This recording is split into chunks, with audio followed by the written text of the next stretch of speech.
Salam dostlar, mən Məhəmməd Kərim. Peşəkar Baxış podkastının bugünkü qonağı Fərhad Bəxtiyardır. Xoş gəlmisiniz Fərhad bəy.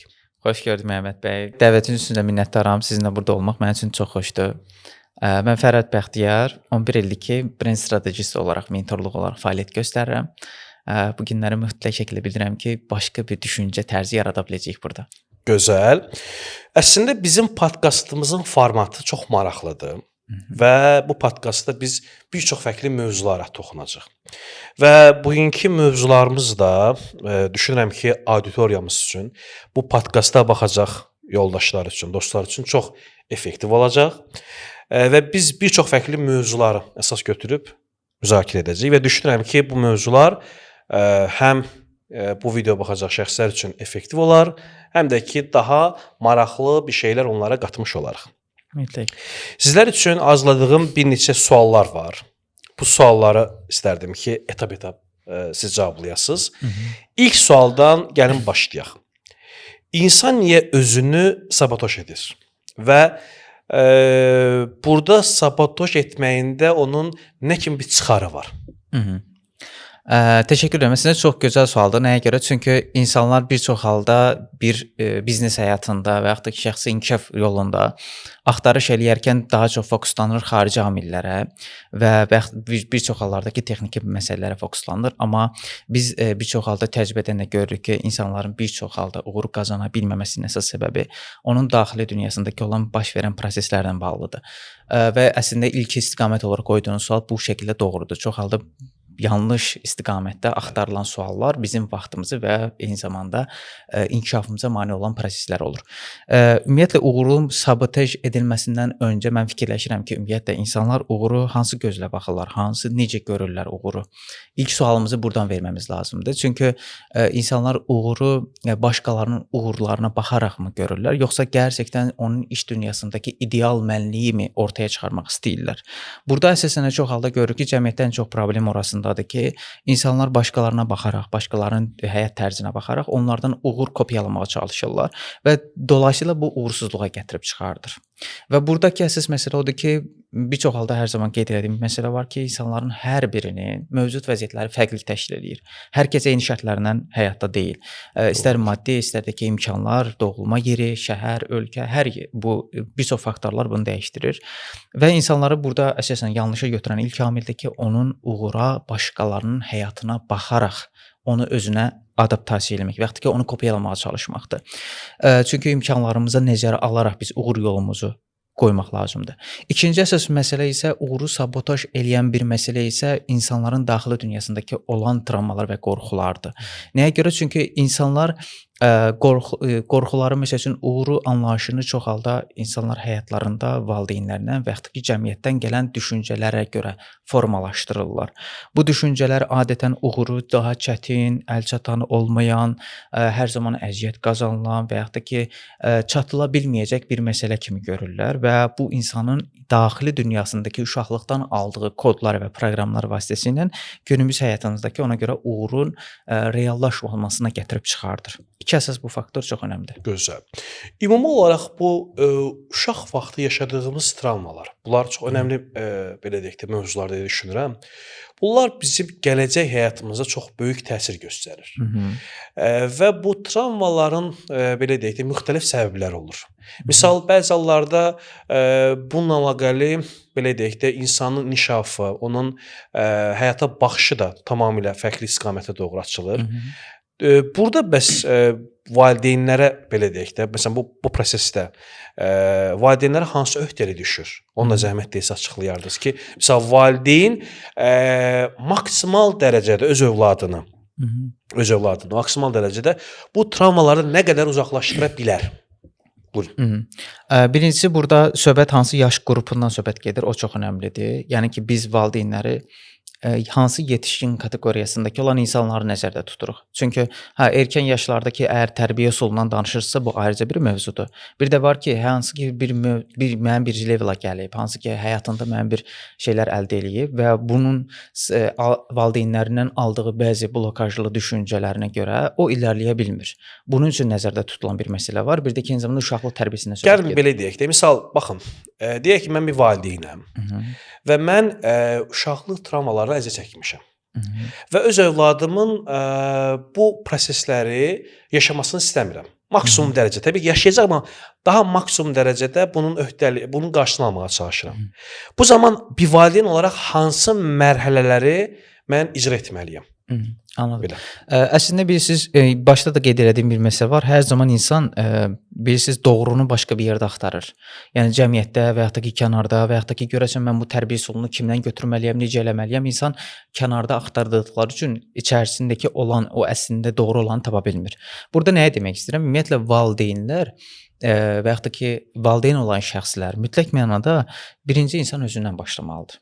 Çünki özünün daxili dünyasındakı olan blokajlar, travmalar sağalmadıq təqdirdə o qarşındakı övladına verəcək tərbiyə də heç bir şəkildə effektiv olmayacaq. Yəni özünü birbaşa müalicə etməlidir. Birinci özündən başlamalıdır. Yəni birinci insan fikirləşməlidir ki, mən pula qarşı olan yanaşma tərzim və yaxud da ki, uğura olan yanaşma tərzim necədir? Təbii ki, indi burada bir məsələ var ki, yaş kateqoriyası nəyə görə dedim? Çünki belə deyim, 60-lar, 70-lər, 80-ci illərdəki olan valideynlərin düşüncə tərzlərindəki olan indiki valideynlər arasında, indiki valideynlər dedim, məsələn deyirəm ki, 25-30 yaş arasındakı olan indiki valideynlər yaş qrupundan söhbət gedir. Onların yanaşmaları fərqli təşkil eləyir və keçmişdəki o valideynlərin düşüncələrini dəyişdirmək, üzərində işləmək çox vaxt sərf eləmək lazımdır. Çünki onların yaşadığı travmalar, dərin travmalar, hansı ki müharibələr görüblər, hansı ki onlar qıtlıq bilincində çox ciddi şəkildə çox ciddi problemlər yaşayıblar və bu baxımdan onlar üzərində bəzən heç işləməyə qoyun kənara fərqindəlik yoxdur. Yəni bu insanın bunda belə bir problem olduğunu da belə düşünmür. Eynən razıyam. Amma hazırki valideynlərdə isə indiki vəziyyətdə əlbəttə ki, keçmişə nəzərən indiki proseslərdə artıq şuuraltı ilə bağlı yanaşmalar cəmiyyətimizdə və yaxud da xarici ölkələrdə daha çox inkişaf edib və insanlar artıq fərqindədirlər ki, harda bir problem var. O problemin birinci fərqinə varırlar. O əslində indiki prosesdə üstünlük var. Amma yenə də ki, burada bir məsələ var. Yenə də deyirəm, tərbiyə vermədən öncə bilirsiniz, hər zaman dediyi standart bir şey var. Uşaq evin güzgüsüdür. Yəni xarakter olaraq siz insanlara bir şey öyrətməkdən əvvəl yansıtdığınız davranışlara baxmaq lazımdır. Bir valideyn əgər ki, uşağın yanında, məsələn, bir hadisə baş verəndə, pis hadisə baş verəndə ona daha aqressiv yanaşırsa, avtomatik olaraq valideyn də, uşaq da zaten onun o hadisəyə elə bir yanaşma tərzi olması lazım olduğunu düşünür. Yəni əslində bizim özümüzün hadisələrə və həyatımızdakı olan məsələlərə hansı formada yanaşırıq, onu sorğulamamız lazımdır. Və avtomatik olaraq zaten tərbiyə verməsən belə, avtomatik sənin davranışların bütün onun davranışlarına yansımış olacaq. Yəni buradan çıxardığımız nəticə odur ki, birinci növbədə valideyn öz yaralarını müalicə eləməlidir ki, daha sonra o belə deyək də öz övladına dəstək göstərə bilsin. O bilirsiniz nə qadir? Bilirsiniz insan hər zaman daxilindəki uşaqdan söhbət halında olması lazımdır. Mən hər zaman deyirəm ki, cəmiyyətimizdə insanların içərisində belə bir düşünün, bizim daxilimizdə zincirlənmiş bir uşaq var. Doğrudur. Və o zincirlənmiş uşaq qaranlıq bir otaqda oturub və o qurtarılmağını istəyir. Onun azad olmağını istəyir. Çünki uşaqların düşüncəsində sevgi anlayışı fərqlidir. Hər şeyə daha çox sevgi ilə yanaşa bilirlər. Amma bizim ətrafımızdakı yaşadığımız situasiyalar onu zincirləyib. Və o zincirlərdən qurtulmaq istəyir və biz onu həbs eləmişik. Onu həbs edib qurtarmağa çalışmalıyıq. Yəni biz sevgiyə necə baxırıq? Həqiqətən daxili uşağımızdakı o qırılma nöqtələrinə baxmaq lazımdır ki, mən sevgini necə görürdüm və mənə sevgini necə aşıladılar? Aynen. Yəni sevgi burada məsələn mənə uşaqlıqda deyirdilər ki, sən bacara bilməyəcəksən, sən bunu eləyə bilməyəcəksən. Kiməsə deyirdilər və yaxud da ki, sən bu işin öhdəsindən gələ bilməzsən. Yəni sən öz daxili uşağındakı olan problemlərə baxmalısan ki, o daxili uşağın sənin içində nə deyir? Sənə hansı yaraları vurublar uşaqlıqda? Yəni bütün əslində problemlər, bəlkə indi burada belə deyim, 40-45 yaşına qədər olan insanların və yaxud da 50 yaşına qədər olan insanların, əsasında 45 yaşına qədər olan insanların daxilindəki bir dənə uşağa baxması lazımdır. Uşağı sağaltdığı təqdirdə həyatındakı özü də dəyişir olaraq, mental və enerjik olaraq dəyişir. Ətrafındakı o nəinki uşağı, çevrəsindəki insanlar belə dəyişməyə başlayır. Aydındır. Çox gözəl. Çox gözəl. Növbəti bir sual belə olacaq. Pul və bolluqla bağlı şuuraltı inanc sistemləri insan həyatını necə formalaşdırır? Çox gözəl sualdır. Əslində bu mən 11 ildir ki, bu marketinq sferasında brend sahibkarlarla, şirkətlərlə işləyirəm. Bu mənə fürsət yaradıb ki, müxtəlif versiyalarda, levellarda olan insanlarla ünsiyyət qurub onların mövcud vəziyyətlərini, psixoloji vəziyyətlərini analiz eləmişəm. Xarici ölkədəki şirkətlərlə işləyəndə də mənə bu çox böyük bir tövhəsi oldu ki, hansı ki fərqli ölkələrindəki psixolojik vəziyyətləri, mədəniyyətləri fərqli təşkil edir. Hər hadisəyə fərqli yanaşırlar və müqayisə etmə ehtimal oldu. Daha çox fürsəti yarandı məndə. Bu mənim üçün çox böyük bir şey oldu. Burada bir məsələ var. Hər hadisəyə baxış bucağı mütləq şəkildə bizim həyatımıza təsir eləyir. Bu günləri bir çox insanlar bəlkə də bu podkastı izləyən deyəcək ki, Fərəd bəy nə danışır? Mənim bu qədər yaşım var. Mənim nə dəxli var? Məsələn, uşaqlıqda mənə bu sözləri deyiblər. Amma real olaraq təcrübədə görmüşəm ki, sırf bəzi real nümunələr göstərir ki, o keçmişdə yaşadığı və yaxud da ki, ona uşaqlığında deyilən bəzi sözlər olub ki, o sözlərə görə hazırda o şəxs bu saat işində irəliləyə bilmir. Sırf o sözlərə görə. Çünki daxili blokajlarımız necədir? Məsəl üçün bizə normaldır əslində. Mən heç bir şəkildə insanları qınamıram. Çünki yaşadığımız keçmişdəki valideynlərimizin yaşadığı az bir şey olmayıb. Yaşadığı qıtlıq, yəni biz hansı ki orada insanlar çörək tapa bilmirdilər və yaxud da ki müharibələr görmüşdülər. O dövrün çətinliklərini artığı ilə yaşayıblar bu insanlar. Amma burada bir məsələ var ki, bu insanları təbii ki qınamamaq lazımdır, amma fərqi də incə çizgini də görmək lazımdır. Bəs burada o çətinliklər, o yaşanan əziyyətlər həmən şəxsin daha da möhkəmlənməsinə və həyat olan mübarizəsinə daha da ciddi sarılmasına kömək göstərirmi? Yəni bunu da açıqlayardınız. Real statistik nəticələrə baxanda əslində baxın ətrafımızda biz hər zaman görürük ki, hər kəs uğur qazanmaq istəyir də. Yəni hər kəs yaxşı yerlərə gəlmək istəyir. Amma bunun uğur qazanan, kifayət qədər yaxşı yerlərə gələn insanların sayısı barmaqla sayısı qədərdir. Burada da bu nəticəyə gəlmək olur ki, biz onu deyə bilmirik ki, hər çətinlik yaşayan insanlar çox güclü olurlar və çox yaxşı da uğur qazanırlar. Bunu demək mümkün deyil. Çünki ətrafımızda kifayət qədər bunun real nümunələrini görürük. Və bunun da ki, necə olur? Bəzi insanlar, mən hər zaman deyirəm, fərqindəliyi güclü olan insanlar irəli gedirlər. Ki, fərqindəlik nədir? Əziyyəti, çətinliyi, mən onsuz da belə olmuşam, belə də davam eləyəcək düşüncəsi fərqindəlik deyil. Bu insan əziyyəti özündən layiq bilir artıq. Bu insan çətinliyi özünə layiq bilir və onunla da həyatının başa vuracağını düşünür. Amma bir insan ki, fikirləşsə ki, o zamanın şərtləri bundan ibarət idi və indiki şərtlərdə hansı imkanlar var, hansı fürsətlər var, mən hansı fürsətləri dəyərləndirə bilərəm? O insanlar dəyişir. Yaşından asılı olmayaraq. Amma burada dediyim kimi incə bir çizgi var, fərqindəlik. Yəni buradan çıxardığımız nəticə odur ki, zamana görə fürsətləri dəyərləndirmək çox vacibdir. Eynən. Dəyərləndirə bilən insanlar da uğurlu olurlar. Dəyərləndirə bilmədiyimiz halda biz itiririk. Biz qazana bilmirik və daha çox itirmiş oluruq. Əslində sadə səslənir, belə deyim sizə. Pulla bağlı sual verdiniz. Bilirsiniz, insanların o kəsimdən nümunə verəcəm. Məsələn, çox halda insanlar deyirlər ki, varlı insanlar tək qalırlar. Baxın, elə psixoloji vəziyyətdə deyirəm.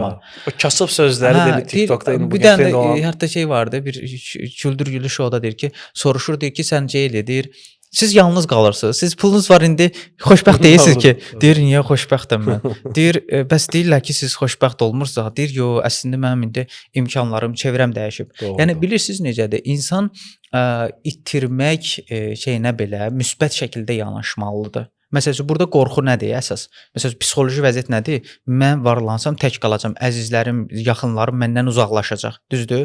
Bu əslində itirmək qorxusudur. Amma itirmək qorxusunu mənfi yox, müsbət tərəfindən yanaşanda həyat başqa cür olur. Necə? Məsələn, deyirəm ki, itirmək qorxusunu mən bu şəkildə yanaşıram ki, deyirəm ki, mən əgər ki, mental, maddi vəziyyətlərim dəyişdiksə, çevrəmdəki insanlar dəyişməyə başlayır. Onun yerinə başqaları gəlir. Və bu səfər mənim durduğum insanlar məni daha çox inkişafıma meyllə gətirir. Demək ki, mənim itirməkdən qorxduğum insanlar, həyatımda saxladığım insanlar mənim bu günləri inkişafıma mane olurmuş.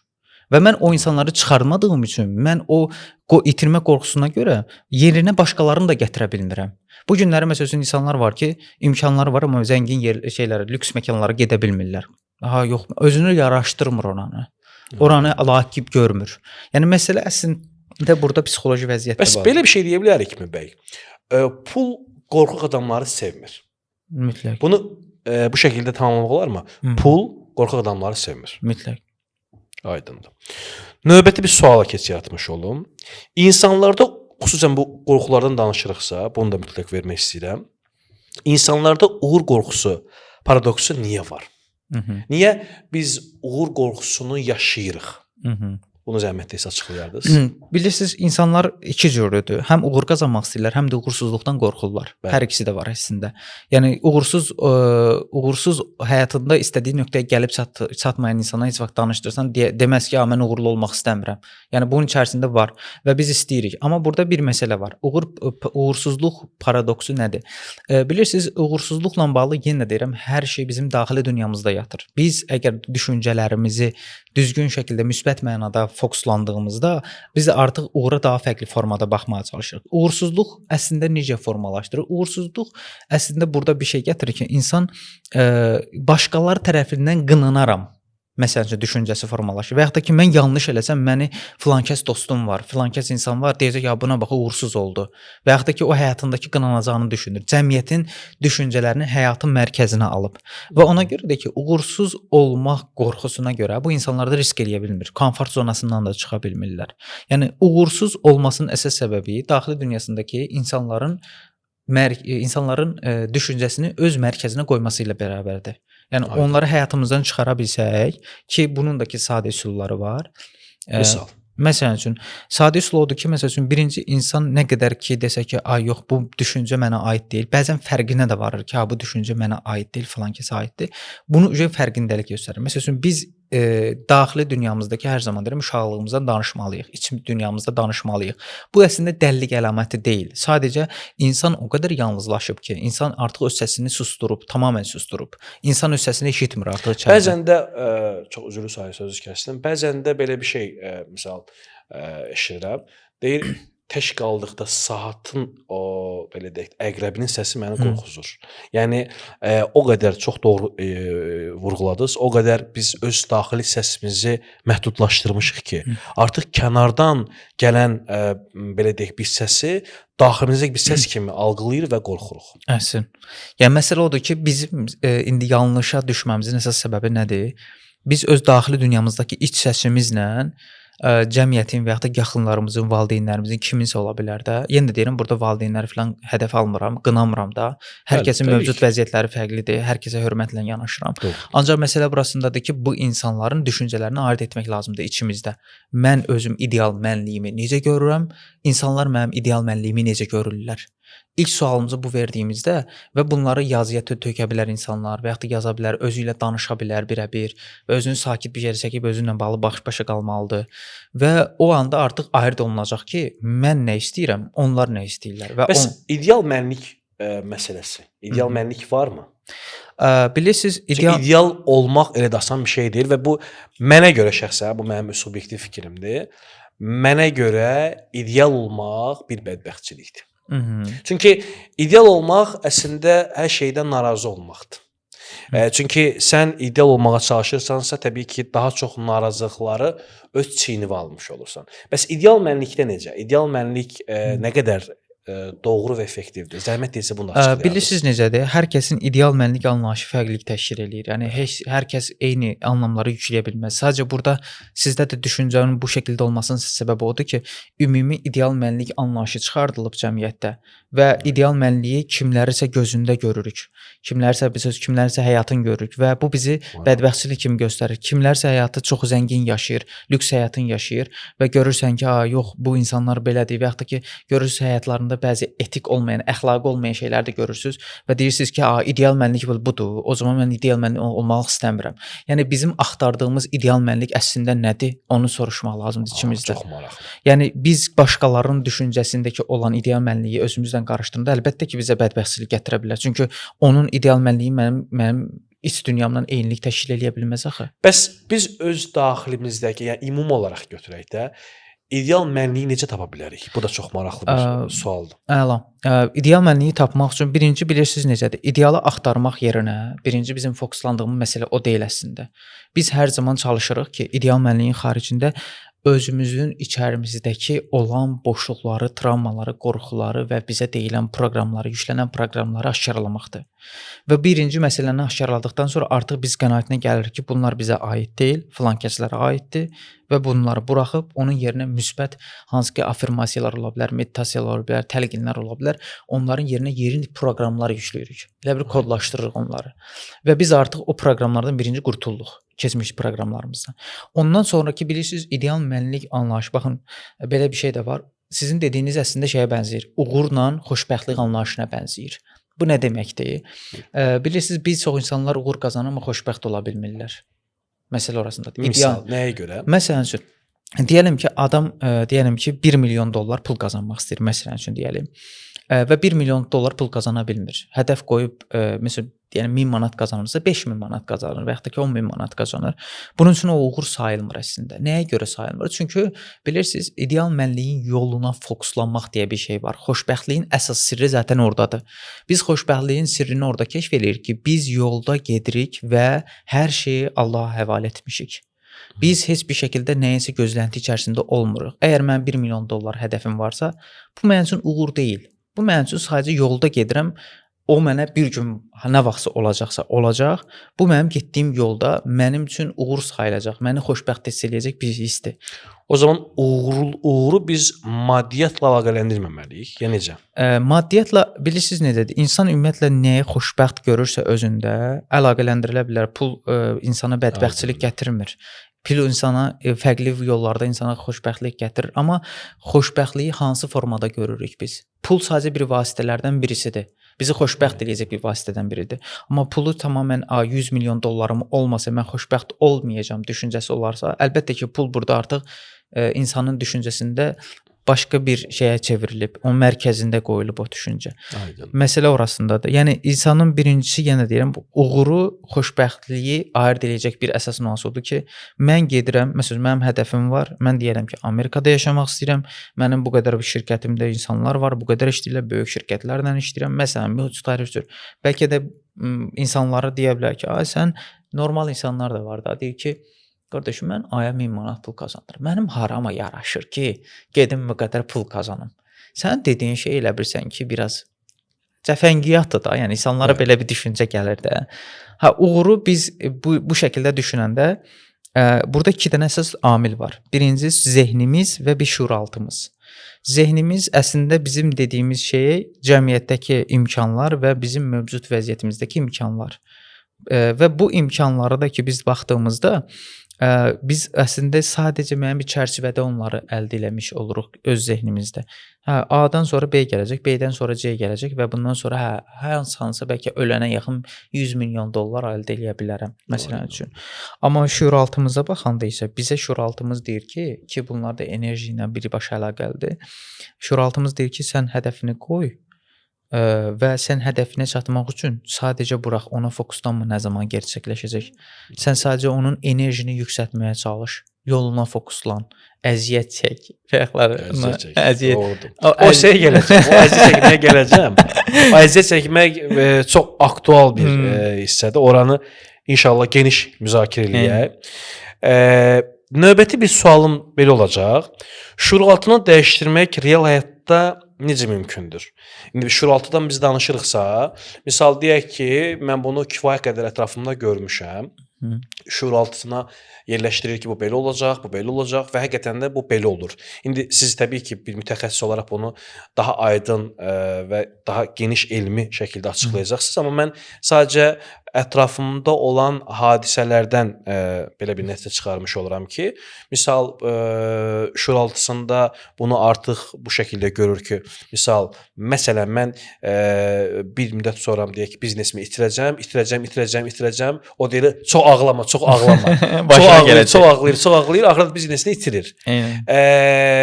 Bunun bir elmi açıqlamasını sizdən istəyirəm.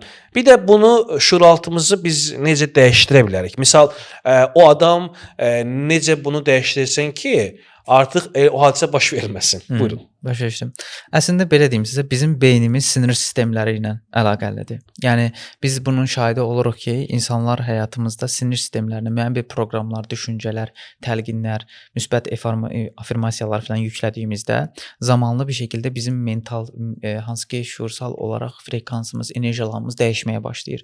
Bu real bir şeydir. Həyatımızda nümunələr və insanlar var ki, keçmişdə bəzi insanlar deyərdi ki, yaşlılar insanlar deyərdi ki, pis danışma da, başına pis işlər gələcək.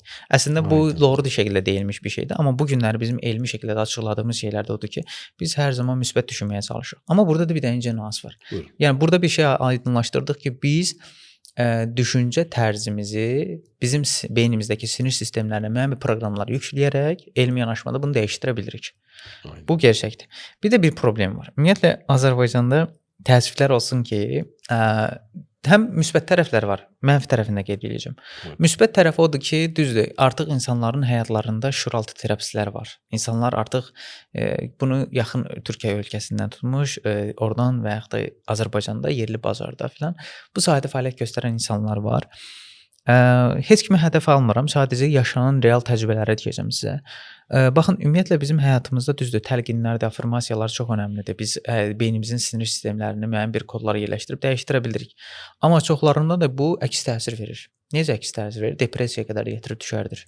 Məsələn, nəyə görə? Siz məsələn, düşünün, məsələn, siz gündəlik olaraq təlqin edirsiniz özünüzə. Mən 100 milyon dollar pul qazanıram. Mən 100 min para bana kolaylıqla gəlir. Məsələn də türklərdə elə para bana hızlıca gəlir və sər tərzində. Adam deyir ki, mən bunu bir həftə eləyirəm. Nə oldu? Heç pul gəlmədi mənə. Effektiv o vermədi. Və nə olur? İnsan başlayır özünü sorğulamağa, sistemi sorğulamağa.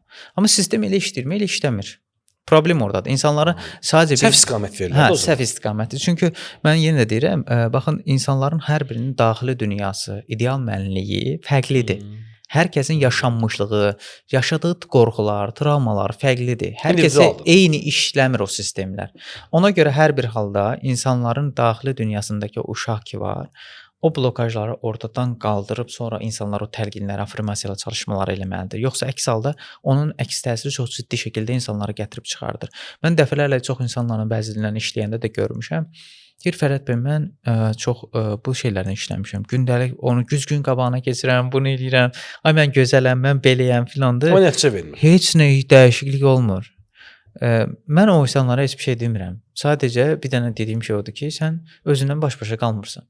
Sən elə bilsən necədir? Qırıq bardaqdır, üstünə skoçu yapışdırırsan, oradan su sızır, deyirsən sızsın da, amma heç bir şəkildə sağalmırsan.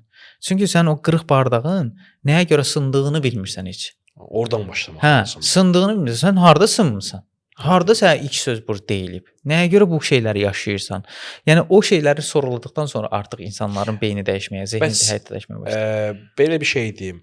Şuuraltı terapistlər belə deyək də, bu gün nə qədər Azərbaycanda peşkardırlar. Yəni biz ümumi götürmüş olaq bunu. Çünki nəzərə alsaq ki, bu əslində ciddi bir işdir. Bu insan həyatına çox böyük bir təsir göstərir. Və siz nə düşünürsünüz? Bu gün üçün belə deyək də, bu vəzifəni özünə əsas götürənlər nə qədər peşkardırlar? Sizə bir real təcrübə yaşadığımı anlatmaq istəyirəm. Adətən danışdıqlarım şey ya yaşadığım situasiyalar olub, ya da ki özüm hansı ki real insanların həyatlarından gördüyüm situasiyalardır və yaşadığım şeyləri heç vaxt utanaraq danışmamışam. Hər zaman bu mənim üçün çox önəmli olub, çünki onun fərqində olmuşam nəyə görə yaşandığını. Çünki əgər təkrarlanan bir hadisədirsə, mütləq onun üzərinə düşmək lazımdır. Çünki o təkrarlanan hadisə demək ki, sənin içindəki başqa bir boşluğun bir əlamətidir. Sən onu təkrar yaşayırsan. Və ona görə bu fərqindəlik yaşadığım üçün onların təcrübəsindən belə bir şey çıxartmışam. Ümumiyyətlə, yəni mən bir şəxslə işləyirdim. Həyatımı ona borcluyam. Çox təşəkkür edirəm həqiqətən də buradan da. Və o insandan sonra o şəxs olmadı. Gündəlik olaraq biz demək olar ki, həftədə 3-4 dəfə onunla görüşürdük və sər tərzində. Və mən ondan sonra onunla görüşmədiyimdən sonra çox ciddi bir boşluğa düşdüm. Fikirləşdim ki, görəsən, çünki hər şeyimi onunla danışırdım, hər şeyi ona deyirdim. Çünki o mənim üçün istiqamət verirdi. Və birdən mən axtarışa başladım. Özümə koç axtardım. Dedim ki, bu istiqamətdə mənimlə eyni yola gedə biləcək, eyni düşüncə, eyni enerjiyə sahib olacaq insanlar. Mən təəssüf eləyirəm ki, bir çox halda bir çoxlarını araşdırdım, amma tapa bilmədim. Əslində burada belə bir məsələ var, iki məsələ var əslində. Birinci istənilən halda istər şural terapevtlər 100 dənə də olsun, hər kəs öz enerjisinə uyğun olan insanla işləməlidir. Məsələ onun elmi bacarığından getmir, onun texnikalarından getmir. Ola bilsin ki, mən sizdən bəzi insanlar var, oturursan deyirsən ki, bundan elə bir müsbət enerji aldım. Danışırsan deyirsən də. Vaxt eləsi var ki, ayda bundan nəsə xoşum gəlmir. Bilmirəm nəyə görə, amma içimdən ona qarşı bir mənfi şey var da, nə bir mənfi enerji alıram da ondan başa düşdüm. Yəni ona görə insanlar seçərkən birinci enerjisal olaraq özünə yaxın elədiyi insanları seçməlidir. İkinci bir məsələ də ki, sonra mən başa düşdüm ki, mən istənilən halda bu şuuraltı ilə bağlı çalışan insanların real həyatında yaşamışlığı olması lazımdır. Həqiqətən də elmi gedib hardansa öyrənib, texnikanı öyrənib tətbiq etməkdən söhbət getmir. Bunu mütləq ki, öz həyatında praktik Öz həyatında bir dönüşüm olması lazımdır. Dəyişim dönüşümü yaşamalıdır ki, bu həqiqətən də elə bir proseslərdən keçib və həqiqətən də o proseslərin səbəbini özündə aşkarlayıb və onun həll yollarını tapıb. Düzdür, texnikalardan eləyə bilər, amma dediyim kimi, məsələ burada bilirsiniz, şuuraltı terapevtlərin ötürdüyü enerjisi var. Bu günləri mən sizdən elə bir formada danışaram, bununla şey eləyərəm. Siz burada rahatlıq da tapa bilərsiniz. Məndən tiksinə də bilərsiniz. Rahatsız da ola bilərsiniz. Yəni məsələ orada elmi bacarıqdan, texnikadan getmir əslində. Yəni texnika belədir ki, hər kəs öyrənə bilər. Amma onu ötürdüyü enerjisi, üz mimikalar, emosiyası, verdiyi enerji, o enerji alanını həqiqətən də insanlar ala bilirsə, onunla işləyə bilər.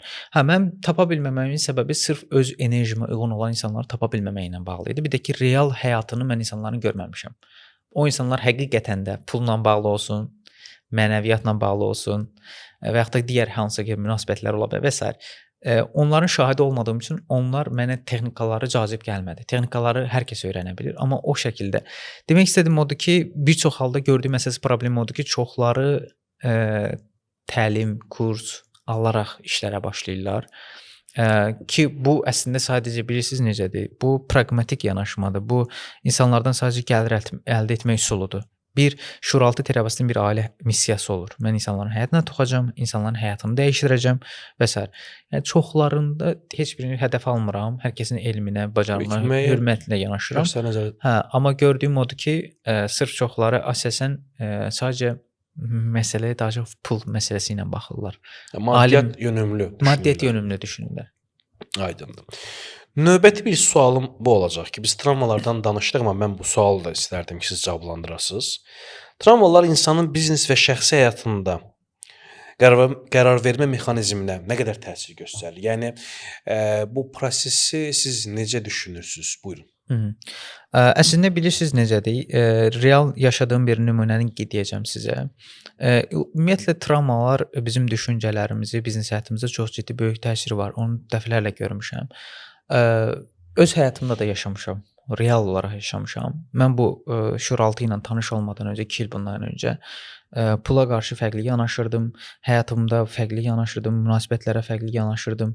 Hər şeydə fərqli bir problem axtarırdım əslində. Hər kəsdən başqa bir problem axtarırdım. Sanki uğursuzluğumun səbəbi başqaları idi. Qurban rolunu daha çox seçmişdim. Burada çox üzrlü sayın bir şey deyim, davam eləyək. Misal, belə nüansları da mən çox eşidirəm. Bu ona aiddirmi, yoxsa aid deyilmi, bunu istəyirəm dəqiqləşdirim. Misal, bir başqasının həyatda qazandığı nailiyyətlər, bir başqasının imkanlarının genişlənməsi, bir yaxınını, onun bir dostunu, tanışını qıcıqlandırır, onu əsəbi bir hala çevirir. Bu da travmalarla əlaqəlidirmi, yoxsa yox? Onu da açıqlayarsınız, zəhmət deyilsin. Buyurun. Yaxşı. Bilirsiniz, əgər bir insan, mən bayaqlar onu qeyd elədim ki, əgər həyatımızda yaşadığımız hər hansı bir şey qıcıqlanma ola bilər, təkrar yaşadığımız hadisələr ola bilər, İnsan onu birinci xarici faktorlarda axtarmamalıdır. Öz iç dünyasında axtarmalıdır. Əgər bir insanın uğruna insan sevinə bilmirsə, demək ki, onun daxilində ciddi şəkildə travmatik düşüncə var. Əslində onun özü ilə əlaqəli bir məsələdir. Çünki o inkişafı, bilirsiniz, onun yaratdığı bir düşüncə var. Uğur düşüncəsi var. İnkişaf düşüncəsini o görür ki, çətinlik olmalıdır. Heç bir şəkildə, məsələn, filan kəsin daydayı var, o qabağa gedir. Və yaxud da ki, filan kəsin bu qədər pul var idi, ona görə qabağa. Filan kəsin belə deyim, saxta yollardan bir şey əldə elədi. Hər şeyə mənfi şəkildə bir anlam yükləyib. Uğura başqa mənfi anlamlar yükləyib.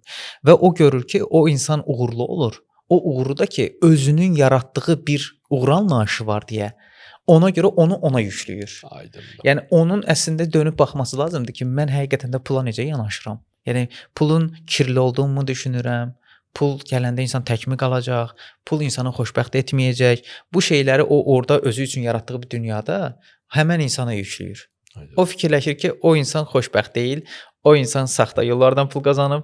O uğur qazanımsa demək ki, onun fərqli dayı var. Yəni mənim imkan çoxları necə deyir? Filan kəsin adamı var idi, ona görə qabağa getdi. Deyil. Yəni arxa tərəfdə digər şəxsin çəkdiyi əziyyətlərə, o bir söz var, deyir, yuxusuz gecələrə çox da köklənmir və ya onu görmür deyə düşünür ki, bu adam çox asanlıqla bir nailiyyət əldə eləyir. Hə, orada da bir problem. Adam fikirləşir ki, asanlıqla əldə edə bilməz heç kim heç nəyi. Ha, bunu da cavablandırarsınız. Hə. Yəni misal asanlıqla əldə edə bilərmi? Eləyə bilər. Niyə? Məsələn, həyatınızda çox halda sadə bir nümunə verəcəm. Çox halda həyatımızda bəzi hadisələr baş verir ki, ayda heç gözləmirdim belə bir şey olar. Birdən-birə iş fürsəti çıxır və yaxud da ki, birdən elə bir qarşımıza insan çıxır ki, iş daha çox sürətli gedə bilir. İşimiz gördüyündən də daha çox asanlaşmış olur. Yəni həyatımızda bəzi şeylər bunu yaşamışıq da. Doğrudur. Və görürük ki, biz real nümunələrdə zaten asanlıqla baş verən hadisələr baş verir. Sadəcə biz o anda məsələyə hansı aspektdən yanaşırıq? Məsəl üçün bir insan deyir ki, mən bu yola çıxıram, onsuz da ki, çox çətinlik çəkir. Amma yox desə ki, mən bu işi görəcəm, həqiqətən də bu işdən bu qədər nəticə əldə edəcəm. O bir şəkildə asanlıqla baş verir. İnsanlar məsələn komandada problem baş verəndə daha çox fərqli yanaşır. Çünki biz təməlində hamısını komanda idarə eləyir. Məsələn bir sahibkar komanda və komandanı idarə eləyərkən o fikirləşir ki, mən onların başında durmasam, onları əzməsəm, onlara tətbiq eləməsəm, öz liderimi göstərməsəm, onlar iş görməyəcəklər. Amma bunun tərsini eləyən kifayət qədər həm xarici bazarda, həm də yerli bazarda elə insanlar var ki, nümunələr var ki, məsələn bir insan asanlıqla eləyir. Həqiqətən də o anda bəzən sakit qala bilir, bəzən analiz eləyir, başqa həll yolları təklif eləyir. Yəni görürük ki, işin içərisində həll yolları eləyən kifayət qədər insanlar da var ki, bunları eləyəndə asanlıqla baş verir. Sadəcə burada insanın yanaşması idi bağlı bir məsələdir. Aydındır. Bəs belə bir şey də sual şəklində isə ünvanlamış olum. Əgər puldan danışırıqsa, travmalardan danışırıqsa, bunu gəlin bir də bir nəticələndirək də. Pul qazanmaq bu gün üçün asandır yoxsa çətin? Yəni bizə baxan kifayət qədər o podkasta kifayət qədər baxacaq yoldaşlar var və düşünürəm ki, onlar bu sualı sizə ünvanlamaq istəyirlər. Şuuraltı baxımından da bunu həm də belə genişləndirək. Pul qazanmaq bu gün üçün asandır yoxsa çətindir? Bilirsiniz, hər kəsin düşüncəsini qəbul etməyə bilər. Tamamilə özgürdür və sadəcə burada pula hansı aspektdən baxırıq, burada çox önəmlidir. Bəzi insanlar var ki, məsəl üçün hansı ki biz deyirik ki, şuur altında elə bir enerji var ki, məsəl üçün deyirik ki, pulun frekansı var. Sən qorxu enerjisində olan bir frekansı var, hansı ki qorxu enerjisində olanda 120 frekans elzə olur fənsər. Pul frekansı deyirik 888 deyirsən, əgər ki onu yəni burada bir görünməyən bir varlıqdan, görünməyən bir şeydən danışırıq əslində. Yəni materialist və yaxud da ki, hər şey maddi şəkildə, gözlə görünməyən şeylərə inanmayan insanlar toplusu da var. Yəni bu təbii ki, insanların bəlkə də onları təsir etməmiş ola bilər. Yəni çünki bunlar seçim məsələsidir. Amma burada bir də məsələ var ki, həyatımda mənim özümün real şəkildə gördüyüm, ki mən yenə deyirəm, burada əsas reallıq daha çox önəmlidir ki, mən həqiqətən də bunun nəticəsini görmüşəm. Həm nəticəyə necə baxıram, o da ayrıca bir sualdır. Və gördüyüm odur ki, mənim keçmiş bəzi qorxularım var idi ki, mən pul qazanmaqda çox çətinlik çəkirdim. Yəni və o düşüncə tərzimdəki nə vaxt reaksiya olursan, onsuz da gələcək də, onsuz da bu ay bu qədər qazanacam da dediyin halda inandırım ki, sizə o anda heç gözləmədiyin yerlərdən də pul gəlir. Görünməz bir şeydir. Yəni insan inancını nə qədər biraz pozitiv enerjide olursan, o insan o pulu rahat bir şəkildə çəkə bilir özünü. O zaman biz belə bir fəlsəfəni həm də özümüzə yükləyə bilərikmi? Sadəcə ağlıma gəldi, dedim, siz bunu bir cavablandırardınız. Mən bir şeyi nə qədər az düşünsəm, o şey daim mənimlə olacaq. Misal, belə deyək də, məsələn, tutaq ki, bir dostum var, ona çox böyük bir diqqət ayırıram. Amma daha sonradan görürəm ki, o diqqətə layiq deyilmiş. Və ya da münasibətdə olduğum bir xanım var, tutaq ki, ona çox ciddi bir diqqət ayırıram, ona hər gün yazıram, hər saat yazıram, hər dəqiqə yazıram. Amma qarşılığında görürəm ki, adam sıxılır, yorulur, bezir. Pulda da belə bir şey varmı? Belə bir şey ola bilərmi? Misal, onu hər gün düşündüyüm zaman, onu hər saat düşündüyüm zaman o məndən qaçır. Yəni sizin dediyiniz şeydən o nəticəni özümdən çıxardım, amma bilmirəm nə qədər doğru dedim yoxsa səhv dedim. Buyurun. Baxın belə deyim sizə, ümumiyyətlə yəni yanaşma deyəcəm sizə. Ümumiyyətlə pul qovalamaq lazım deyil. Bizim cəmaatın və ya da insanların əsas şey problemi odur ki, pulun arxasıca düşüblər. O qaçır, bu qaçır. Məsələ orasındadır ki, və əldə edilə bilmir. Və ya da istənilən o məbləğə də, o şeydə biznes sahibləri ona da çata bilmir. Ümumiyyətlə pul bir axışda olan bir enerjidir. Yəni insan onu əldə etmək üçün birinci öz düşüncəndə formalaşmalıdır ki, pul zaten mənimdədir. O enerjiyə mən sahibəm. O istədiyim məbləğ məndədir. Məsələn üçün də belə bir şəkildə deyim sizə, ən sadə nümunəsindən istifadə edəcəm. Bəlkə də gözlə görünən bir şey istəyirlərsə insanlar. Baxın, bir müştəri ilə görüşə gedirsən, çox özgüvənli şəkildə oturmusan, işindən əminsən, bilik bacarığına da güvənirsən və qarşı tərəfə bir sözünlə belə inandıra bilərsən ona. Bir tərəfdən də düşünün, müştərinin qarşısına getmişsiniz. Nə qədər işindən əmin olsan da, düşüncələrindəki qorxular, birdən nəsə deyərəm məni yanlış anlayar düşüncəsi və ya da digər travmatik düşüncələrinə görə qarşı tərəfin yanında həzik durursan. Büzüşüb durursan, nə bilim, birdən bu sözü deyərəm, daha qarşı tərəf onu hiss eləyir. Bu günlər sizin oturuşunuz, mən sizdə özgüvəni görürəm. Amma siz bir günlər belə aşağı doğru otursaydınız, özünüzə güvənmədiyinizi hiss edəcəydin və mən sizə bu günlər, məsələn, söhbət indi şeydən getmir. Deyəlim ki, elə bir layihədir ki, neçə yüz minlik layihədir məsələn üçün, ya da 50 min, 100 min, nə qədərsə də. Və o layihənin içərisində qarşı tərəfin bir enerjisi var əslində. Doğrudur. Onun qazandığı pul ki var, o pul ona bir enerji verib. Elə bir status verib, özgüvən verib. Sən elə bir özgüvən, elə bir rahatlıq içərisində olmalısan ki, qarşı tərəfə o sözün, davranışın, oturuşunla belə onu ikinə eləməlisən. Amma o qorxuların, travmatik düşüncələrini eləmədinsə, heç zaten onun yanına gedib çıxa bilmirsən sən. O heç ondan üzbəüz də otura bilmirsən. Çünki fikirləşsən ki, ondan üzbəüz ancaq böyük adamlar otura bilər filandır, qorxu içərisində. Başa düşdünüz? Yəni ona görə burada bir məsələ var ki, sən insanları yanaşmanda birinci qarşı tərəfin verəcəyi reaksiyaya yox, öz içərisindəki olan pulu yanaşmanı ortaya qoymalısan ki, mən yüksək məbləğ qazana bilərəm və yüksək məbləğ qazanacaq insanlarla Bununla əlaqəli bir şey deyəcəm sizə. Deməli, tanıdığım bir biznes adamı var. Düzdür, böyük biznes şəbəkələrinə malik deyil. Orta bir belə deyək də biznes adamıdır. Yəni orta mağazaları falan olan bir biznes adamıdır. Onun belə bir pula qarşı yanaşması var. Deməli bir ofisində bir balığı var. Balığın adını pul qoyub.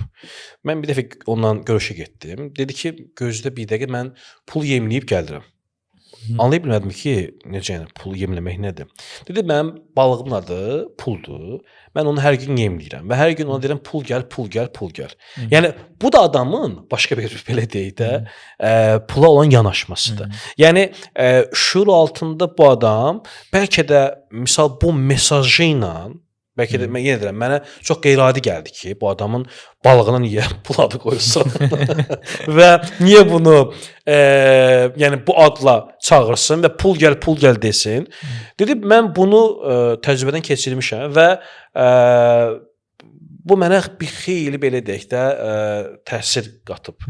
Buna belə cavabınız nə olar? Baxın, belə deyim də sizin, bizdə ümumiyyətlə beynimizdəki yəni insanların ən uğurlu olanı beynimizdəki olan neyronlara tam hakim olmasıdır və onu idarə edə bilməsidir.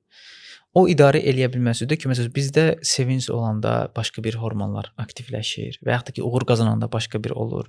Yəni real olaraq bizdə belə bir şey var ki, o sistemləri biz düzgün şəkildə idarə eləyiriksə, o bizə daha çox geri dönüş olur. Məsələn, o beynində, baxın belə deyim, uğur qazanmanı bir kodlayıb. Uğur qazanmanı o anda o fikirləşir ki, o necə ki bizdə sevinci olanda bir hormonal duyğular baş verir və o anda o duyğunu ondan alır. elə bir ki, hansı ki dopamin kimi düşünür Aydın. və o dopamini ondan alır və o anda ona xoşbəxtlik gətirir. Bu günləri sizdən oturub danışanda belə daha fərqli auradan danışa bilər. Aydın. Başa düşdünüz? Yəni burada məsələ ondan ibarətdir ki, biz müxtəlif versiyalar təbii ki, pula müəyyən bir anlamlar yükləyə bilərik. Amma önəmli olan burada biz orada o onu əslində pulu kodlamayıb orada. O anda ondan əldə edəcəyi hissi kodlayıb ona. O anda nə hiss edir? O elə bilir ki, ona verəndə həqiqətən də pul enerjisi gəlir. Məsələn, bir dəfə fikirləşin. Məsələn, indi düşünün kartınıza birdən-birə 10.000 manat pul gəldi. Necə hiss edirsiniz özünüzü? Sevinirəm. Daha fərqli hiss edilər. Gəlsin sevinəcəm.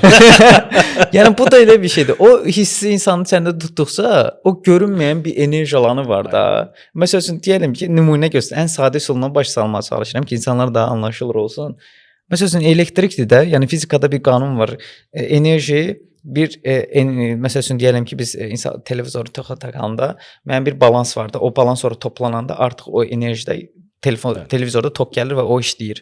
Biz onu görə bilmirik əslində o enerjini, düzdür? Sadəcə televizorun işlədiyini görürük. Doğrudur. İnsanın iş dünyasındakı belə bir enerji var. O enerjini sən görə bilmirsən.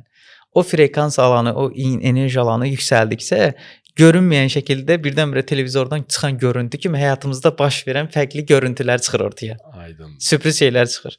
Aydındır.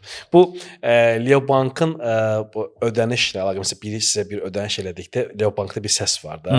O səs misal mənim hal-hazırda ən favori hesab etdiyim səslərdən biridir. Doğrudur. Yəni bu verdiyim sual düşünürəm ki, çox möhtəşəm tam səmimi deyim cavablandırıldı. Yəni ballığın bu şəkildə adlandırılıb və yemləndirilməsi artıq çox gözəl məncə izah olundu. Bir digər hissəyə keçmək istəyirəm. Əslində burada artıq biraz da biznes yönümlü belə deyək də suallar istərdim sizə ünvanlamış olum. Sahibkarlarla əlaqəli misal burada bir çox önəmli nüanslar var. Onları istəyirəm ki, cavablandırardınız. Belə bir sual ünvanlamış olacağam sizlərə. Sahibkarların ən çox etdiyi psixoloji səhvlər hansılardır? Və bu səhvlər marketinqə necə təsir edir? Yəni sahibkarlar bu gün üçün hansı səhvlərə daha çox yol verir və bu onların biznesində, marketinqə nə qədər təsir göstərir? Buyurun.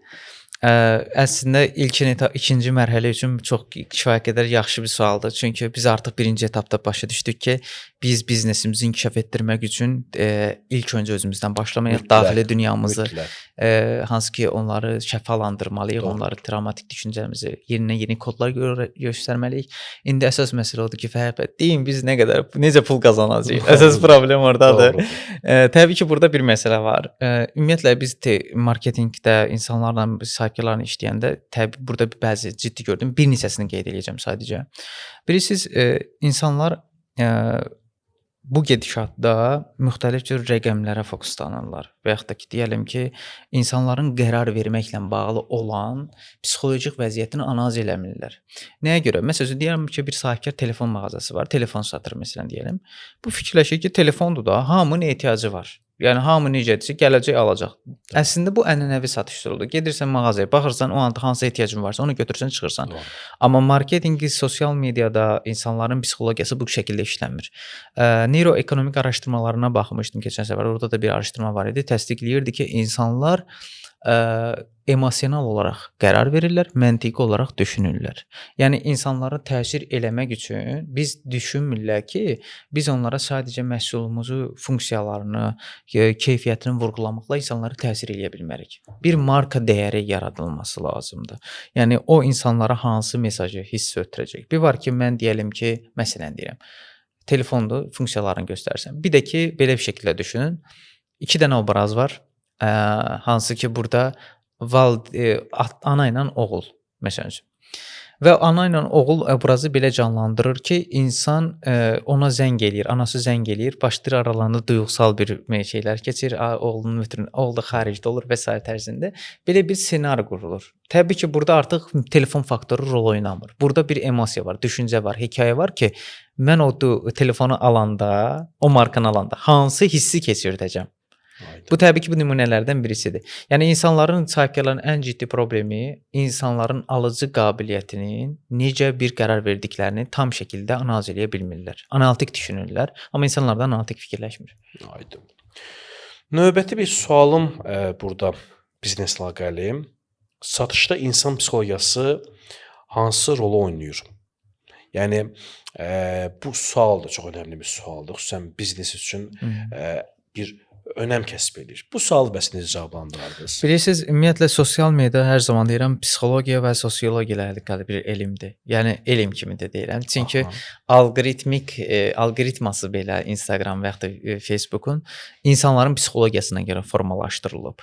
Və bu psixologiya insanların düşüncəsində artıq gündəlik olaraq biz necə bir psixoloji vəziyyətə, hansı psixoloji vəziyyətlərə sahibiksə, insanlara da sosial mediada o cür yaxınlaşmaq lazımdır. Məsəl üçün bu günləri dediyim kimi, məsəl üçün insan bəzən gülə də bilər, insan bəzən ağlaya da bilər, bəzən insan sevinçməlidir, əylənməlidir və yaxud da ki, sosial media insanlar birinci düşünməlidir ki, insanlar sosial mediaya nə üçün daxil olublar? Nə üçün daxil olurlar? Bunlar əylənmək üçün, vaxt keçirmək üçün. Adam gedib səhər axşamdan işləyib. Durum da bir dənə gedim köynək alım. Bu şeyin tərzində, modunda deyil yəni. Vaxt keçirmək üçün gedir və biz insanların psixologiyasını, gündəlik psixologiyasını, bunun problemlərini aşkarlayıb onlara həll yolları təqdim etmək, onları əyləndirə bilmək, yeri gələndə güldürmək lazımdır. Yeri gələndə onların kədərlərinə şərik olmaq lazımdır. Yəni bir markanı insan olaraq təsvir yaratmaq lazımdır. Artıq bu təsdiqlənmiş bir şeydir. Mənim dediyim bu, belə deyim, hoks birinci söz deyil. Aynen. Bütün böyük markalarda artıq insanların psixologiyasını oynayırlar, insanların psixologiyasını təsir edirlər. Və o düşüncəni formalaşdıran markalar hər zaman da uğurlu olur. Gözəl. Burada növbəti və sonuncu sualım bu şəkildə olacaq. Sosial mediada biznes sahiblərinin əsas aldanış nöqtələri hansılardır? Ümumi olaraq sosial media bugün sahibkarlar üçün biraz özünüz çox doğru vurğuladınız. Sosial media sahibkarlar üçün çox önəmli bir hal-hazırda bir mərkəz rolu oynayır və bəzən sahibkarlar burada öz məhsul və ya xidmətlərini təqdim edərkən çox ciddi səhvlərə yol verirlər və bu onlar üçün artıq növbəti mərhələdə satışlara böyük təsir göstərir. İndi burada biznes sahiblərinin aldanış nöqtələri ümumilikdə necədir? Bunu zəhmət açıqlayardınız. Bilirsiniz, mən burada bayaq da qeyd elədim. Bu əslində spesifik bir sualdır. Çünki hər sektora görə, hər biznes sahibinə görə, hər biznes sahibinin mövcud maddi imkanlarına görə, investisiyasına görə dəyişən bir sualdır. Burada sadəcə bu şeyi başa düşmək lazımdır ki, hər kəsin şərtləri eynilik təşkil eləmir. Marka dəyəri yaratmaq olsun və yaxud da ki, satış prosesi üçün atılacaq addımlar olsun. Yəni biz bir çox halda bəzi sahibkarlar var. Təbii ki, bunu çox az hallarda eləyirlər, amma nümunəsi də var. Xaricdə bazarlara baxır, görür bunu belə elədi filandır. Mən də bunu eləyim. Görür ki, hansı ki ona investisiya çatmır. Ondan sonra deyir ki, hə yox, gəlin bir kişiyə bunu eləyək, bəsdir filandır. Səhv elədikləri şey əslində mənə gəlir ki, birinci ən əsası elə bilirlər ki, bazarda ancaq və ancaq bunlardan başqa şey satan adam yoxdur. Aynen. Rəqabət elə bilsən ki, heç bunlar üçün yoxdur. Yəni düşünün ki, bu insan reklamla bağlı bir şeyə baxanda onun qarşısına 20-30 dənə fərqli reklam şirkətləri, məhsullar çıxır, xidmətlər çıxır. O düşünmür ki, sənə də yazacaq, ona da yazacaq. Yaxşı, sənin fərqin nədən ibarətdir? Sən ona həqiqətən də nə qatırsan, nə problemini həll edirsən? Yəni sahibkar burada düşdüyü yanlış odur ki, yenə deyirəm, empatiyanı güclü qura bilmir. Hədəf kütləni tam şəkildə anlaya bilmir ki, həqiqətən də bunun ehtiyacı nədir ki, mən o məhsulu ona o şəkildə satım. Yəni öz məhsul və xidmətinə belə bir nəticə çıxarmış oluruq buradan ki, öz məhsul və xidmətinə ehtiyac anlayışını tam tətbiq edə bilmir. Eynən. Belə düşünək. Çox gözəl. Düşünürəm ki, bu podkastımız kifayət qədər çox maraqlı oldu. Biz həm bu podkastımızı belə deyək də belə dəyərləndirmiş olaq. Bir növ insanın öz üzərində olan belə deyək travmaları, bunların həll yolları, bunların şuuraltı tərəflərini müzakirə etdik. Həmçinin biznesi də burada biz qeyd etdik ki, bu proses biznesə də çox böyük təsir göstərir və buradan biz belə bir nəticə çıxara bilərik ki, birinci növbədə insan özünü doğru və düzgün şəkildə müalicə etməlidir ki, o daha sonra ətrafına, insanlara, dostlara, yaxınlara və xülasən də biznesinə çox yaxşı bir fayda qata bilsin. Çox sağ olun, minnətdaram gəldiyiniz üçün, dərin düşüncələr üçün sizə çox təşəkkür edirəm. Əziz dostlar, növbəti verilişdə görüşərik. Sağ olun.